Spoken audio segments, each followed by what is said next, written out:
Hello everybody, welcome to divinely guided 7777। कैसे हैं आप सब लोग? Here I come with the message of the day. तो लेट्स सी कि आज का मैसेज किसकी तरफ से, किस तरह का है, किसके लिए है, किस एनर्जी में है।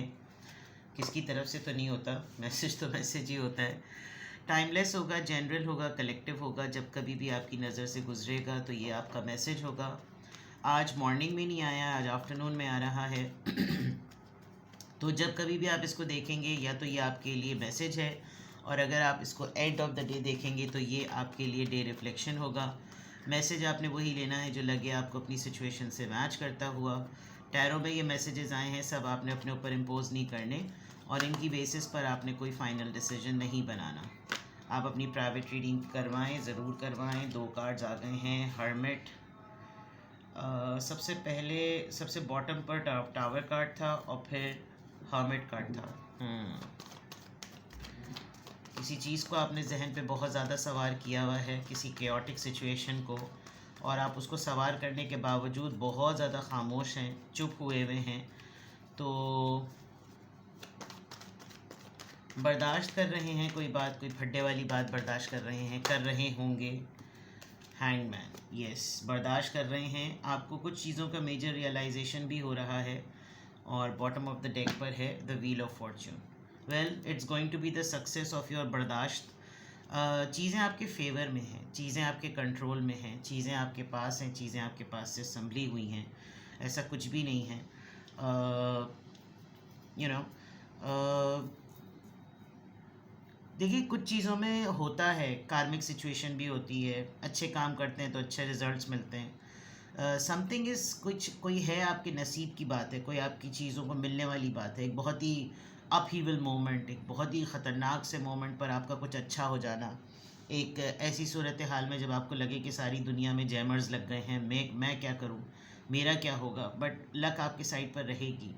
आप किसी काम में जुटे हुए थे, किसी काम में लगे हुए थे। इस व्हील ऑफ फॉर्च्यून के कार्ड से लग रहा है कि हालात ups and down, up high and low जैसे भी रहें, बट चेंज रहेगा, चेंज आएगा। और नज़र आ रहा है, लिखा हुआ भी है। रिलेशनशिप में कोई मसला चल रहा है तो भी लक आपकी साइड पर है।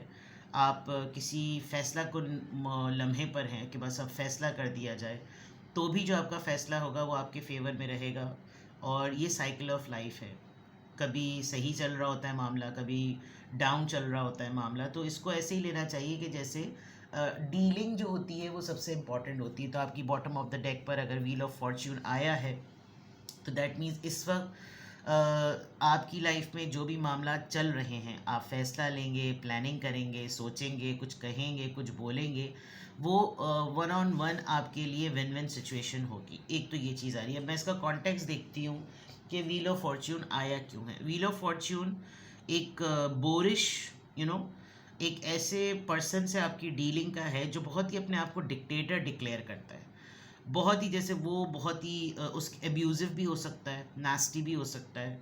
उसका एक बड़ा ही टिपिकल सा पैटर्न है, और उसको आप डील कर रहे हैं इधर। ये जो केओटिक सिचुएशन, जो टावर कार्ड है ना, ये आप इसको डील कर रहे हैं। और उसको डील करने में आपको ये हो रहा है कि मैं इसको मुंह नहीं लगाना चाहता, मैं इसको देखना नहीं चाहता, मैं नहीं चाहता कि मैं इसको नोटिस भी करूं, मैं मेरा इसका वास्ता भी पड़े, लेकिन पढ़ना है। लेकिन जब भी पढ़ता है तो आप बड़े चौड़े होकर और बड़े तरीक़े से, आप बड़े ऊपर से आते हैं, और वो आपके हक़ में बेहतर ही होती है चीज़। अभी तो ऐसा लग रहा होगा आपको कि जैसे आप भाग जाएं, आपको इसको मुंह ना लगाना पड़े, आप इससे बस किसी तरीके से आपकी ज़िंदगी से निकल जाए। अजाब बनकर ना, ये बम बनकर जो है वो आपकी तरफ आया हुआ है, और बस आपको जहर तरीन कोई शख्स लग रहा है, इंतहाई जहर तरीन। ठीक है, बट इवन देन, यस, अगर तो आपने इस वक्त थोड़ा सा अगर हर्मिट और हैंगमैन का साथ निभाते हुए आपने कोई बातें नहीं करी, तो एक पॉसिबिलिटी हो सकती है कि आपके मामला थोड़े से बिगड़ जाएं। लेकिन मुझे तो यहाँ पर आप खुद ही बड़े संभले हुए चलते हुए नज़र आ रहे हैं, क्योंकि समझदारी वाला अटेम्प्ट है ये जो भी, जिसकी भी रीडिंग है, काफ़ी समझदार इंसान है वो। जो भी सिचुएशन में अभी वो है, वो काफ़ी तहम्मुल से, काफ़ी पेशेंस से अभी वो चल रहा है, और अच्छी बात है। इसीलिए आपके बॉटम ऑफ द डेक पे व्हील ऑफ फॉर्च्यून आया है। सेकेंड थिंग मैं आपको बताऊं कि ये अगर कोई पंगा करवाना चाह रहा है, कोई लड़ाई, कोई आर्ग्यूमेंट, जो कि हो सकता है हो आज नहीं तो कल, कल नहीं तो परसों, ऐसी बात है ऐसी टोन है जिसमें किसी को प्लॉट करके इंसल्टिंग एटीट्यूड डायरेक्टली आपको टारगेट किया जा रहा है। तो मैं आपको एक बहुत टाइम लगता है। अगर आप एक प्रैक्टिकल प्रोसीजर, एक प्रैक्टिकल लाइफ में हैं, तो कोशिश करें आप अपने वर्क प्लेस पर, अपने अतराफ़ के लोगों में, सोशल सर्कल में पर्सनल होकर डिसीजंस ना लें। स्पेशली आप अपनी वर्क प्लेस पर तो पर्सनल ना हो, वरना सामने वाला बाज़ दफ़ा अटैक करता ही इस वजह से, वो ट्रिगर करता ही इसी वजह से ताकि वो आपको अपने लेवल पर ले आए। यहाँ मुझे ऐसा ही लग रहा है कि कोई आपके पेशेंस को, कोई आपकी समझदारी को, कोई आपके मामलात को बहुत ही, जैसे कहना चाहिए ना, वो टेस्ट करना चाह रहा है और उसने किसी पपेट को यूज़ किया हुआ है। तो ये केओटिक और डिस्ट्रक्टिव सिचुएशन ज़रूर होगी, एक अचानक से अपहीवल मोमेंट ज़रूर होगा, ट्रॉमेटिक ज़रूर होगा, अनएक्सपेक्टेड ज़रूर होगा। कुछ हो सकता है डिज़ास्ट्रस हो जाए कि भाई ये तो अच्छी खासी चीज़ बनी हुई थी, बिला वजह में बिगड़ गई। ये आप हो सकता है एक दो दिन में, आजकल में आप ये चीज़ एक्सपीरियंस करें, लेकिन आप इसको फेस कर लें एक दफ़ा बड़े तहम्मुल से, पूरा मैटर कंटेंट बनाकर इसको फेस कर लें। फिर आप अपने अंदर टटोलें कि मैं ऐसे टॉक्सिक और ऐसे नास्टी लोगों को डील करने के लिए कौन सा विजडम ओरिएंटेड टूल यूज़ करूं, जो कि आपके अंदर इस वक्त ये गंभीर जंग चल भी रही है। आज आप बहुत ज़्यादा जो है ना डीप विद इन जाएंगे, आज आप बहुत सारे ज़िंदगी के मामलात पर बहुत ज़्यादा सोचेंगे, मेरी लाइफ में ये मोमेंट क्यों आया, मेरी लाइफ में वो मोमेंट क्यों आया, और आप अपनी कुछ इनर गाइडेंस को, अपनी इंट्यूशंस को बहुत ज़्यादा क्वेश्चन करेंगे। कल भी मैंने एक रीडिंग की थी, परसों भी की थी। ऐसा लग रहा है कि जैसे एक डेढ़ हफ्ते से आपको तन्हाई में रहना है, you want to be alone. आप चाह रहे हैं कि आप सब चीज़ें छोड़ दें। आप कुछ ऐसी प्लानिंग में हैं जिस प्लानिंग के एंड में एक वर्क प्लान सामने नज़र आए।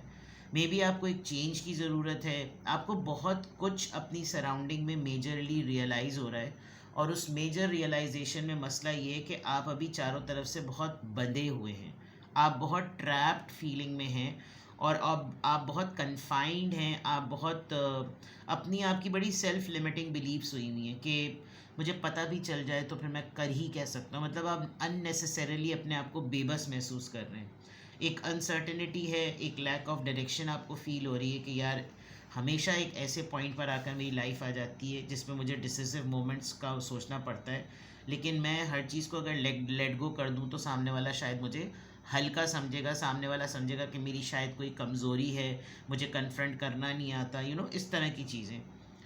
हो सकता है आपको एक पॉइंट पर आकर ये भी लगे कि मुझे रास्ता ही नहीं समझ में आ रहा, मैं इस गुत्थी को सुलझा ही नहीं पा रहा हूँ। ये हो सकता है जस्ट बिकॉज ये परसेप्शन का फ़र्क है।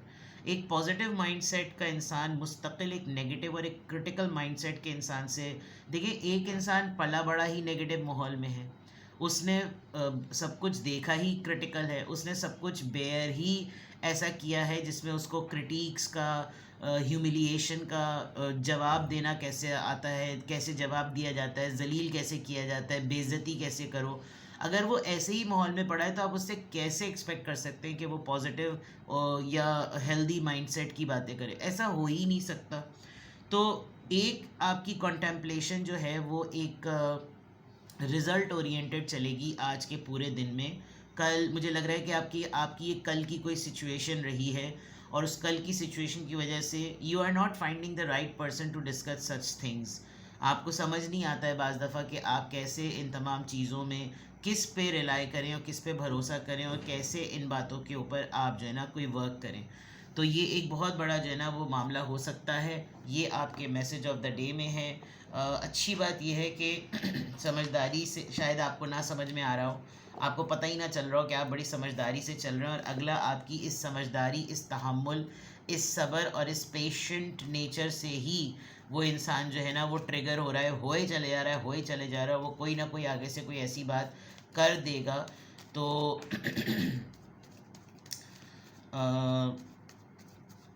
ये आपकी जीत है, लेकिन आप अभी इरिटेट हो रहे हैं, ठीक है। देखते हैं जनाब। अच्छा, किसी ने कल कमेंट किया कि इन्फॉर्मेशन, मैं एंजल मैसेजेस अफर्मेशंस देती हूँ। किसी ने कमेंट किया इट्स नॉट एफर्मेशन। एफर्मेशन पता नहीं उन्होंने कहाँ से सुन लिया मेरे मुंह से, मैं एफर्मेशन कह रही हूँ।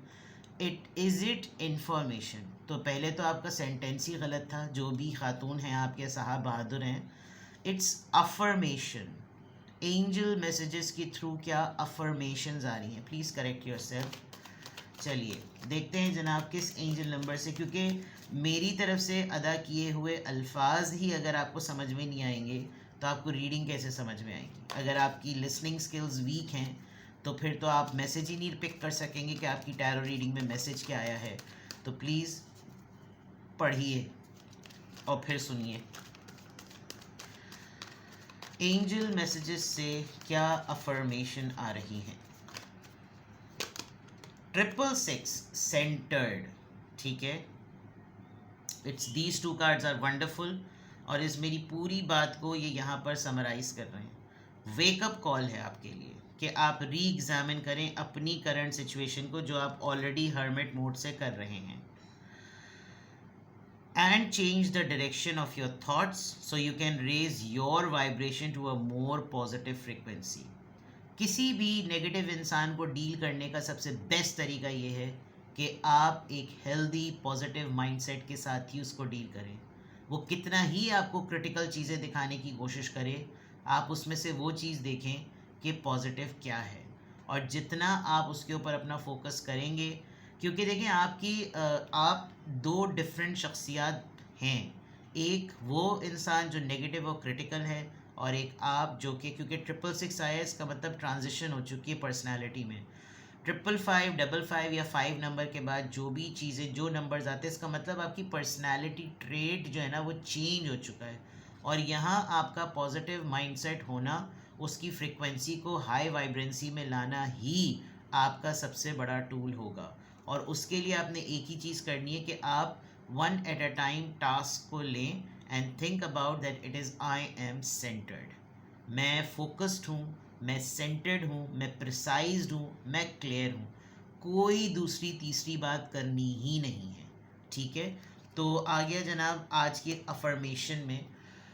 आई एम अल्हम्दुलिल्लाह, I am happy, I am confident, I am strong and I am a centred person. ठीक है, अपना बेहद ख्याल रखिए. Bye bye.